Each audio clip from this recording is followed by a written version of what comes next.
What's going on, everybody? It's Antonio from Ikari Press. We're on the Indiegogo, $63,159. Santana Baby Triple Cover Pack is, of course, still ongoing. If you want it, head on over to Indiegogo or just type in IkariPress.com. It'll take you right there. Link, of course, is in the description. All right, so I sent out a pretty big backer update uh, earlier, a couple hours ago, actually. And basically wanted to give the backers an update of our progress. So, just to summarize, right now, I've got 21 fully completed pages out of the 48. Where, Kanan's drafting a couple more. There was some layouts, that are being created, and he's working on a couple of more pages because we've got a big sequence coming up that I'm about to show the pre, what it called, the pre-chorus. I don't know. Anyway, I'm setting up a big sequence that takes place in a swamp. How about that? And so that's what Kanan's working on right now. But if you've not seen the update, that's what I'm about to show you a couple of those pages. But yeah, we've got 21 pages that are complete that I've got files for. We've got about 14 colored pages that are fully colored. Although I know I spoke to Icarus earlier and he saw a couple of things that he wanted to tweak. So he's going to go back in. He is a perfectionist, which is great. I like that he wants to do that. So, just within the next few days, because basically all we need is 3 more pages and we'll be 50% complete. But we're gonna say within the next 10 days, I should have obviously more than 3 pages, because it's been cranking out at least steady three, sometimes 4 pages a week. So that's the clip, and then obviously doing some of the other things that he does for like Zenoscope and stuff. So also had mentioned the fact that we still had sketch covers for sale. We still had 12 pages of the pencils for this book available. Those are 500 each. So obviously some of the bigger backers that keep saying they want Kanan's art. So if you want Kanan's art, we've got sketch covers, and we've got 12 of those pages. Because if they don't sell, the 8 people that have bought those pages, you'll be the only people in the world that have penciled art from this book, unless those other 12 go. But even then, like I said, 28 pages will be done digitally, 20 will be done traditionally, unless we can't sell anymore. Because once I close it out, anything that hasn't been sold will give Kanan the option. I told him pretty much, it's his prerogative at that point.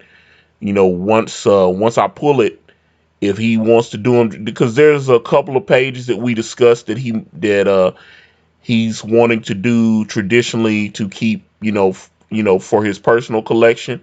So, he might get rid of them at a later time. But there's going to be some cool scenes that I know he would like to own, and we discussed that. So there is a possibility that he'll have a couple for his collection, but this is obviously my birthday present that Kanan was so kind to create for me.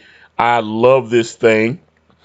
I actually asked Art T. Bear how much he would charge to ink this. I think he's doing WonderCon, but no, this is such a beauty. Kanan's going to ink this digitally, but I would like the actual piece maybe inked.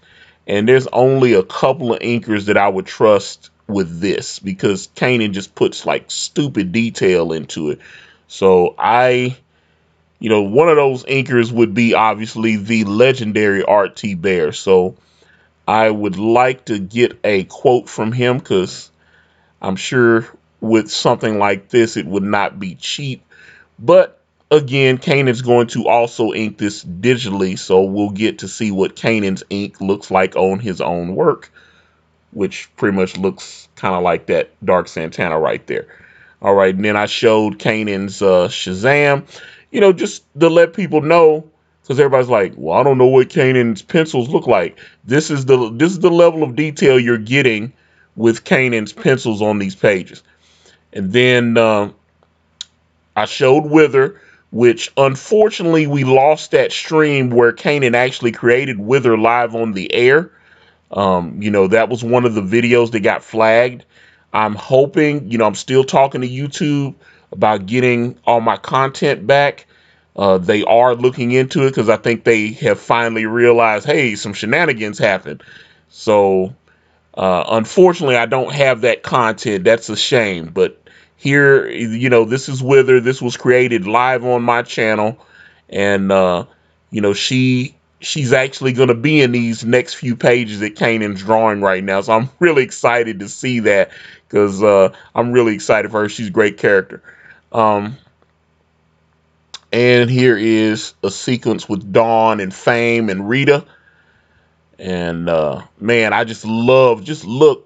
It's because I've seen the black and white on this, and I really love how Icarus added these little extra, little streaks on the mirror, stuff like certain things were there, but then you can do things with those computer effects, add those lighting effects, and just do all that. Actually, this is, and we've got little things. You won't be able to. Let's see if I can actually zoom. I don't know, but like right here, there's some graffiti. They're in the bathroom, and it says Ben was here. That's Ben Jones. Kanan and Ben are real tight. Ben's a good dude. Obviously, he's been on my channel a few times. But Kanan and Ben, they go back a ways, and just wanted to show him a little nod. And let me zoom back in. But this is my dear friend Aaron. He's been like my best friend for about almost 8 years now. So that's my homie right there. So he's gonna play Chef Malcolm in Brand. I didn't tell him I was gonna do it either. Well, that was so funny when he finally saw it. Um, he didn't know that I was gonna use him as a model because I just slipped Kane the photos, and I was like, this is my homie right here. Throw him in here, and I told him because Chef Malcolm is going to be a very important character in the book, and he's connected to Dawn, and I just wanted, as someone that was a dear friend that is that I'm close to. You'll see that all through the book. Some of the characters are named after, just like Lionel Solomon's bodyguard, Raymond Heath. That's actually someone that was going to be one of my groomsmen at my wedding. And then obviously we called the wedding off, but he was one of my groomsmen. Aaron was going to be my best man.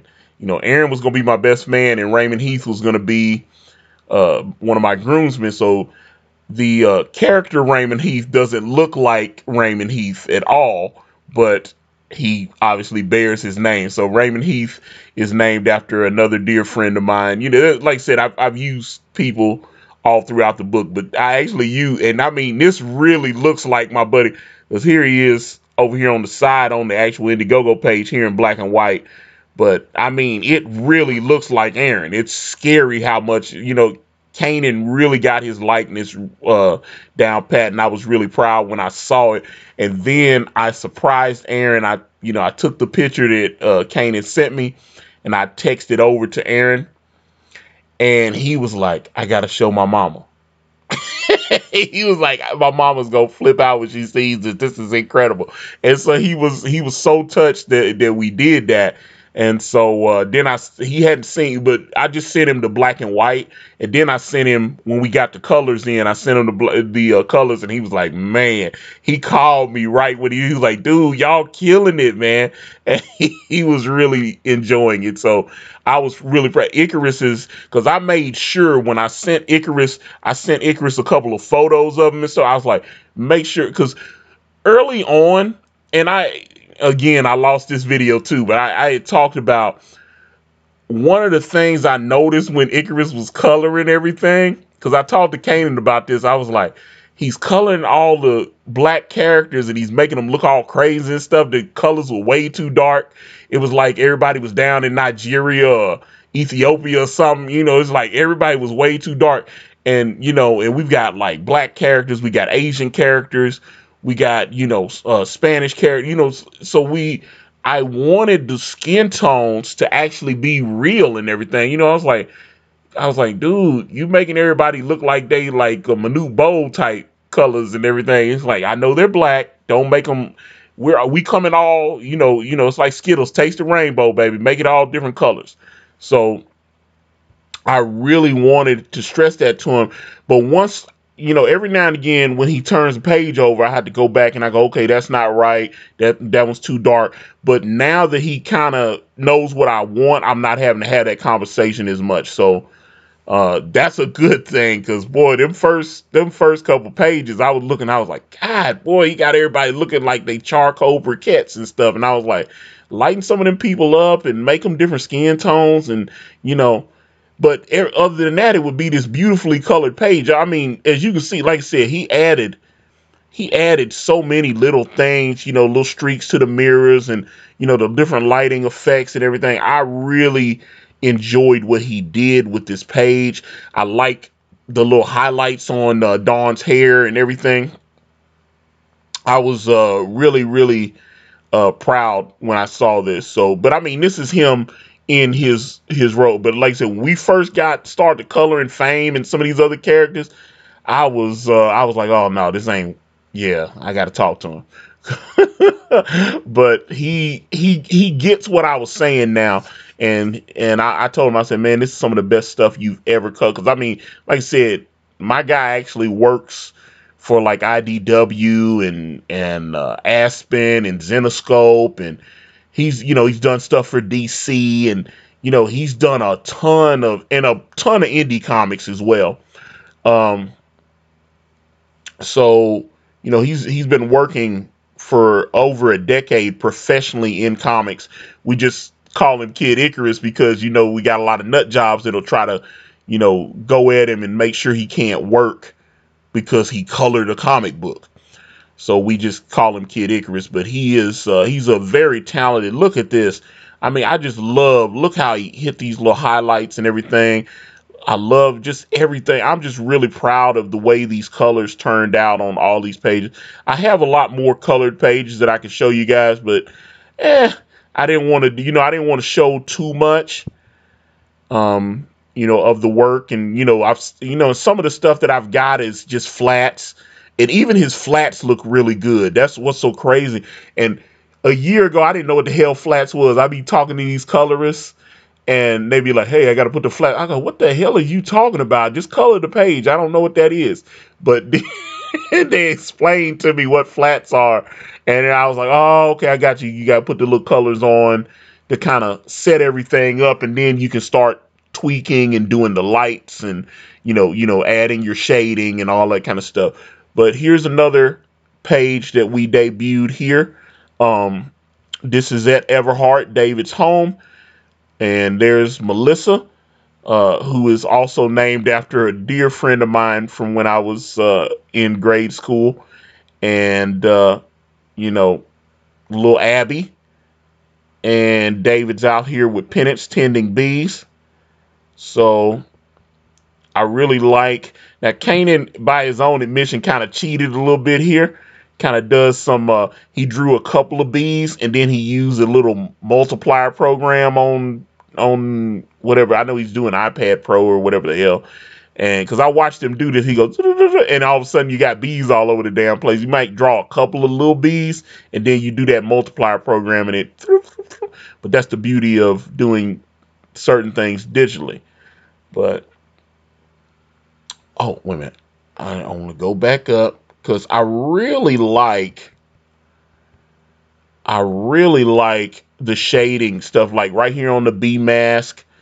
I was like, look how he hashed that out there. So I'm very curious to see how Icarus is going to color that, because I really like how those turned out. And then, all right. So this is when we start getting into the nitty gritty. Now, I think, what are we on? we're almost 20 pages in at this point, and these there was another page before that I actually showed it on Twitter, or we've shown some of the part. Um, but I didn't want to. There was certain things in the page that I didn't want to fully show, which is why I haven't completely shown that page. That's why I kind of skipped. I'm kind of throwing some of the pages out of sequence because they show little plot points and stuff that I'm not ready for everyone to know yet. So just basically David's at home with Melissa, and Melissa's chilling with her baby watching TV. She's there for a visit. So, her and David are extremely close, and she loves David, and David loves her, but they can't be together. But this, obviously, we start to actually get in, because when you guys start reading Brand, it's not going to be a typical setup, because some people's like, man, you should have came. And who was that? I think, was it Mike or John Malin, where they were saying that, like, when they open the book, they go right for action right away and everything. And yeah, I could have done that, but that wasn't what I was trying to do. I'm trying to tell a deeper story. I think for when people read the whole book, because I want to put Brand like in a big trade paperback when I finally finish everything. I want to put the whole big thing in one book, and then that will set everything up. And I think when you read the story from the beginning to end as a whole, it'll make a lot more sense, because especially this first book is a bunch of setup. But this is where we start. You know, everybody's asking about Penance and what he can do and why is the mask floating around. This is when we start showing different things that Penance can do. So boom, and Kanan told me he was gonna do this. He's like some of the things when I show Penance his powers and stuff. He said I'm gonna use like some Kirby dots, just like a little nod to the king. So I thought that was cool, because you'll see in another panel that Kanan kind of he really did. He puts a couple of little right here in Penance's mouth. You see the like little Kirby dots, but he really does it in this other next page that I'm about to show. And I thought that was, because I always love the Kirby dots that's iconic, man. So I was like, I kind of got geeked out when I saw the Kirby dots. So I was like, okay, but this was me. I've said that Brand has so many different things in it. It's got Star Wars, it's got G.I. Joe, it's got He-Man. It's got a little nod to Transformers and Ronin Warriors and different things that I watched when I was a kid. So, but this is my Star Wars, because I've even told Icarus, like, when you color this, I want it to look like Star Wars. So this is him projecting Antonio Vargas out. So Vargas is needing David for whatever reason, which I guess you'll find out as we go along. But now you'll have to, you can obviously, if you've backed the book, or you can just go on the Indiegogo and actually see some of these pages up close. But right here on David's head, on his little beekeeper mask, that is Charo, which, let me go back up, because Kanan drew Charo. This is Charo right here. And Charo is she's a special bee. The rest of the bees on Everheart are kind of hybrids, but they're obviously of her genetics. She's the queen. She's even he's got a couple hundred colonies on Everheart, but they're all like strained from Charo. So yeah, there'll be other queens, but she's the queen of queens. They're all her progeny or whatever you call it. So they all are sperm from her, but she's a special bee. She's not a normal bee. She comes from Agamon Rock, which is where David's master Gaiman is. So David kind of trained and spent a good part of his young teen life training very rigorously with gaming on Agamon Rock. And Agamon Rock is going to kind of be like my version of the Savage Land. We're going to get into Agamon Rock a little, once we get everything set up and you start actually seeing gaming and stuff, you'll see some of these other things. 'Cause I really want you guys to see Agamon Rock and everything. But gaming he raises bees there.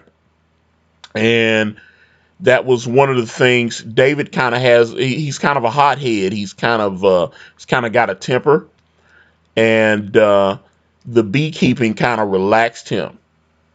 And so when he got Everhart, when they gave him this place to take care of and to live as kind of a housewarming present, Gaiman gave him some bees, and Charo right there on David's helmet was that gift. And she's not a regular bee. You'll actually see her.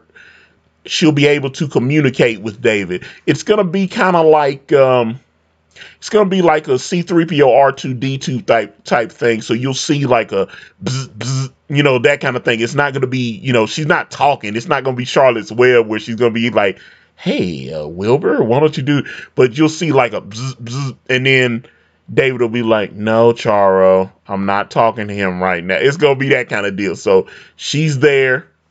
That's why she's right there on his helmet, and boom, there she goes. Now, like I said, Vargas talking to David, and then David runs off with Penance, and now you see him. David's getting dressed because he's got to go out on a mission. And she's got little baby Abby right there. And, David's talking to her. Now, I know where David's going. But I'll save that for later. So I know where David's going in these next pages. And actually talked to Kanan a few hours ago, because these next few pages that he's about to draft are extremely important, because it kind of sets up the finale of the book. So we need to, get everything. This is where we introduce Wither. You'll start seeing some of the things that are going to play out in like Way of the Gun. And, so there's a lot of things. But I loved how he did this little kissing segment. Now, Kanan actually tweeted this. And he didn't tell me he was going to tweet. He tweeted this out a week ago or so. But I kind of have to just look past when Kanan does that, because I was like, all right, man, we ain't supposed to be showing it. But I think we kind of came, because every time Kanan finishes a page, he wants to show it immediately. And I go, no, we can't do that, because we don't want to give the whole book away and all that. So we kind of came up with the things like, I don't kill Kanan if he just shows a panel here or there. Because what was it? It was sometime last year he tweeted out something and I wasn't ready for it to be said. I was like, what are you doing? And I just got all mad, and he was like, oops, had to delete it. He went in and deleted it, because I was like, dude, what are you doing? And I got so mad at him. So I was like, you didn't say nothing to me. And next thing I know, it's all on Twitter and stuff. And I was like, you tweeted. And matter of fact, he had tweeted it out and I hadn't seen it yet. And I'm like, dude, I'm your partner. Don't send anything out if I haven't seen it. You letting the fans see stuff before me. I'm not cool with that. So Kanan was like, oops, had to delete that. And so he deleted it. And I was like, dude, it's like, I don't know. It's like a kid in the candy store with Kanan, though. But I enjoy the fact he's so excited when he creates this stuff, though. And I'm excited, when I see it, because it's just so breathtaking to watch this art. But I really thought he executed. I love this scene between Melissa and David. I really think that's great, because she really loves David. And just, I really want to do that story, The Vow. I need to make that happen. So hopefully, as you guys will continue to support us, and we'll be able to get more of these books published and everything. I guess Way of the Gun will be the telltale of that. But now we get into some of the nitty gritty. As you can see, we're starting to see Kirby dots. I love this top panel here. This is a very simple, 4-panel spread right here. But look at what he does with it. He doesn't have to do it's not too fancy, but it really, really gets the job done. You see Penance in 3. It's like Penance here. Penance is fading out. And I mean, as beautiful as this is, I know that when Icarus actually lays his colors on it, it's going to be even more incredible because Icarus is kind of in that, like I said, he's in like alpha mode right now. He's in the zone. And now that he knows what I want, I don't have to give him, you know what I'm saying? He knows how to, he knows how the masks are going to be colored. It'll be interesting when we start bringing gaming in because gaming has a red mask. Gaming's mask is red, so the flames will be a little different and stuff like that. Penance has the little blue flames, and Horse has all the white masks. I want all the white masks to have a certain color flame, the red mask to have a certain color flame, and I want the black mask to have a certain color. Just to accentuate those colors, but still show that spiritual energy and all that kind of stuff. But this top panel here is just, it's so simple. He just had to draw 3 masks, but he just killed this. Because I mean, just it's so subtle how he did it, where you could just see Penance is right there, and then he's fading, because he's transforming. And then this last one right here with the little, I just love Kanan's choices here because I told him what I wanted to see because we needed to show that he was transforming into the car. Now, boom. Now, this is Fat David. Now, let me see. Can I zoom? If I can. Okay. So we got Fat David. Hold on. Let me see. So Fat David. And then he's hopping in the ride here. Now, if you notice, one thing I thought, and I told Kane, I thought this was extremely clever. He kept Penance's face markings. If you look, there's Penance's little, how he's got that little kind of curve that goes through his lip and everything. Notice right here on the hood of the car, he kept it right there. I thought that was dope right there. I was like, oh man, Kane killing the game. And then, there goes the little slash right there. So it's like, it kind of gave me chills when I saw that because I didn't notice. I looked at that page probably 5, 6, 7 times because I've noticed sometimes I have to go back and look. Sometimes Kanan gets in a rush and he'll, he's like, okay, I'm going to the next page and I'll have to proof it.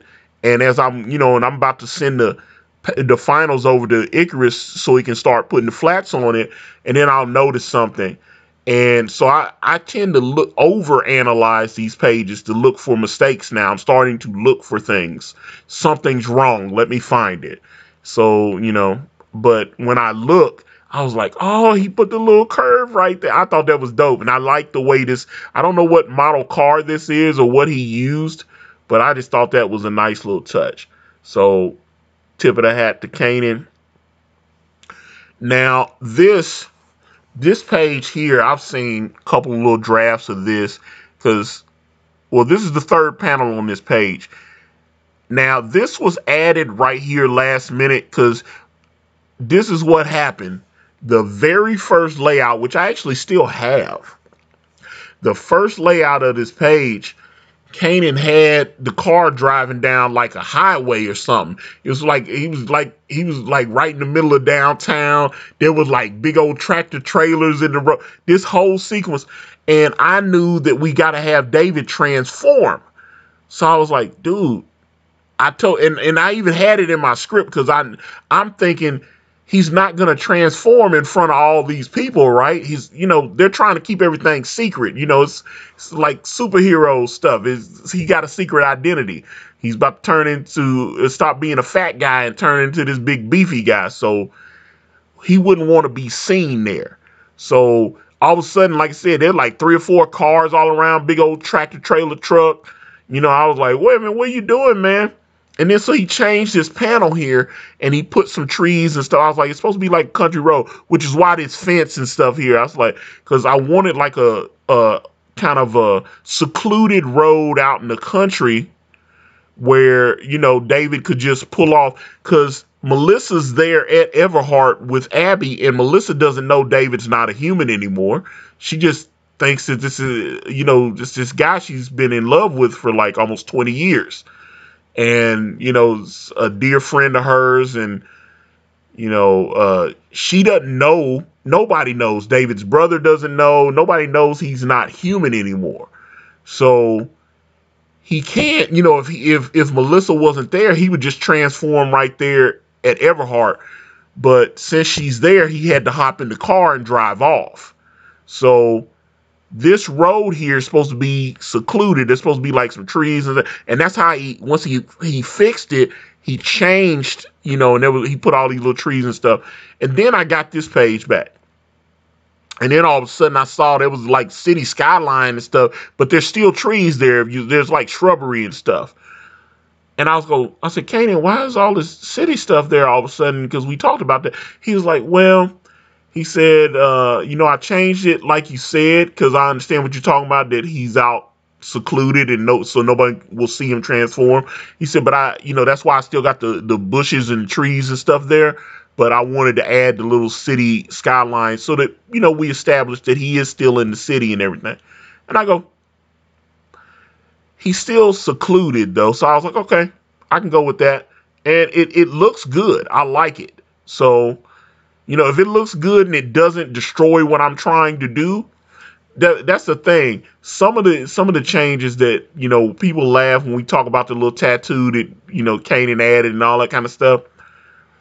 And I keep telling Kanan, if it changes the narrative, if it makes it where I'm going to have to add something to the story that's not supposed to be there, then yeah, we need to go back in and we need to edit that page.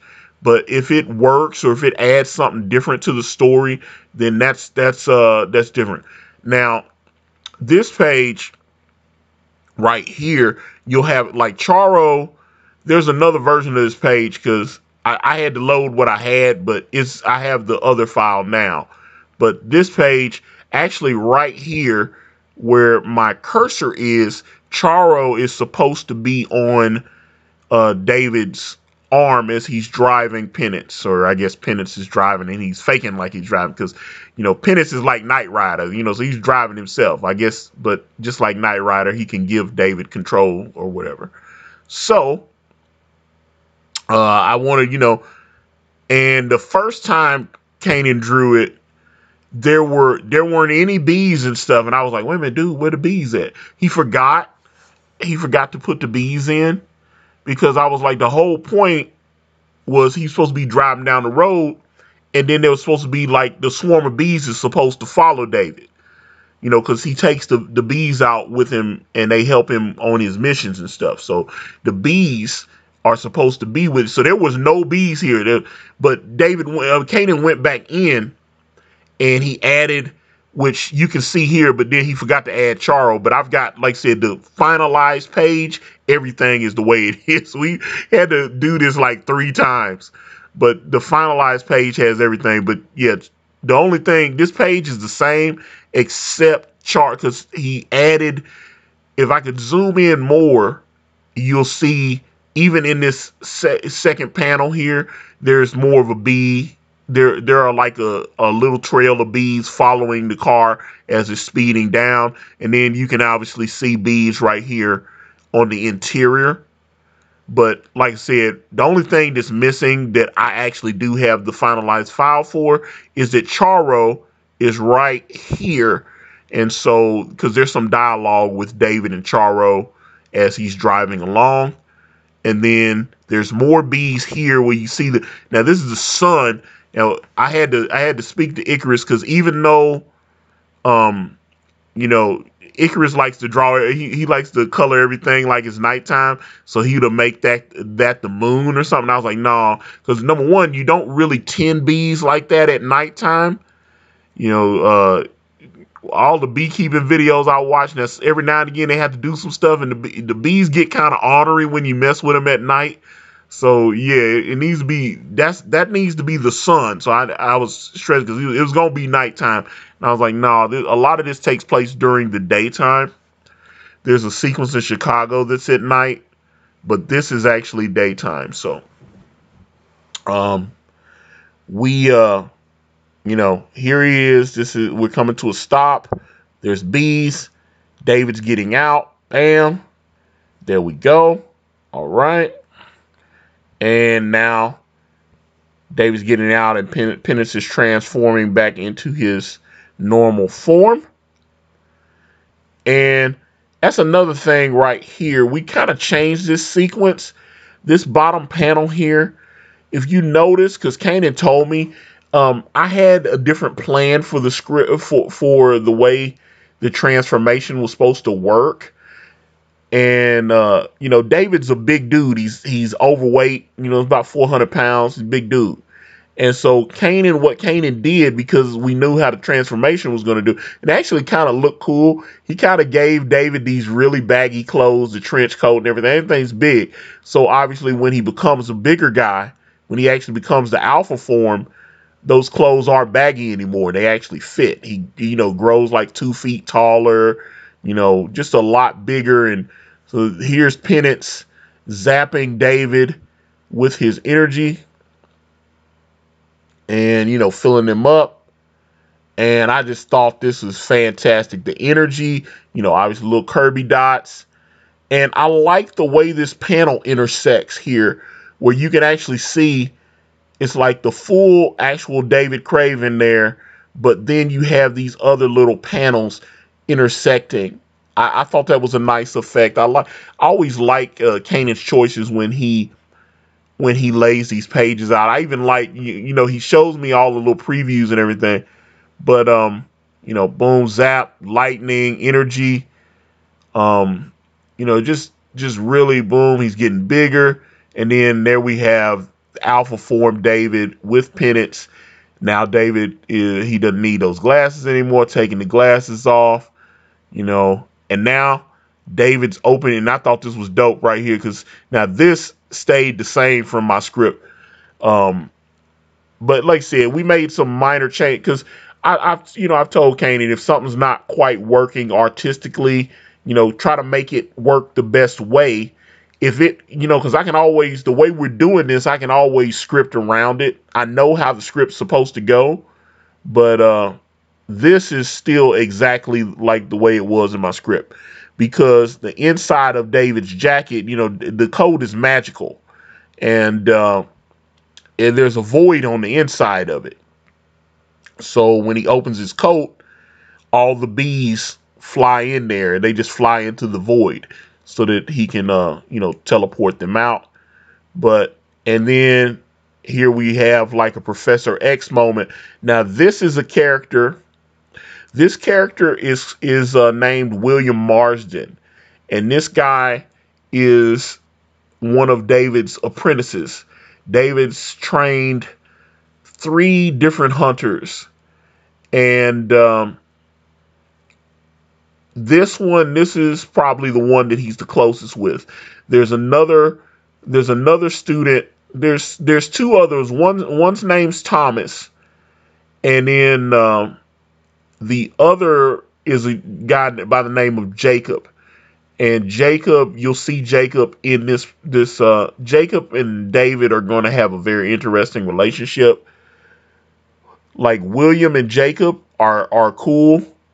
Jacob and David, they kind of have a rocky relationship, but William and David are really close, so I'd say, and I wanted the relationship with William and David to mirror the relationship that David has with Gaiman.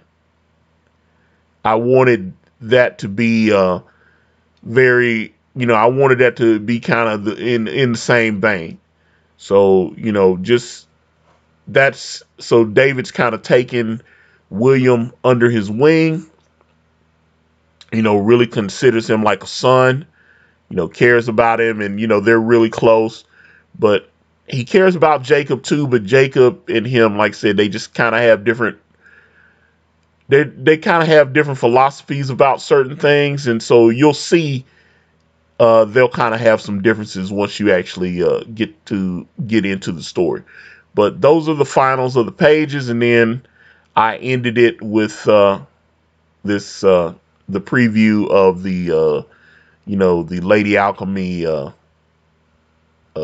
Dawn Craven thing, and then Martina was so kind, so I made sure I linked to her Indiegogo there, and link to all the little t-shirts and everything. If anybody wants that, it's on Amazon. It's on Amazon UK, and it's in my Teespring store, which of course those links are in the description. Whew. All right, so there you go. That's a big update. Let me know what you guys think. Obviously, over 2,000 people we're at 2,050 backers exactly. So that's a lot of folks. Definitely appreciate each and every one of you, all the support. It's not easy to raise $63,000. Of that, I can assure you. So, with that being said, I'm going to wrap this video up. And if you guys want to reach out to me, I'm on Facebook, Instagram, Twitter, and right here on this YouTube channel. Everywhere is at Ikari Press. And if you type in IkariPress.com, it will take you directly to my Indiegogo campaign for my comic book series brand with the phenomenal Kanan White. We're on Teespring. We're on Amazon.com. The links to those are in the description. Thank you guys so much for watching. Like and subscribe. I'm out.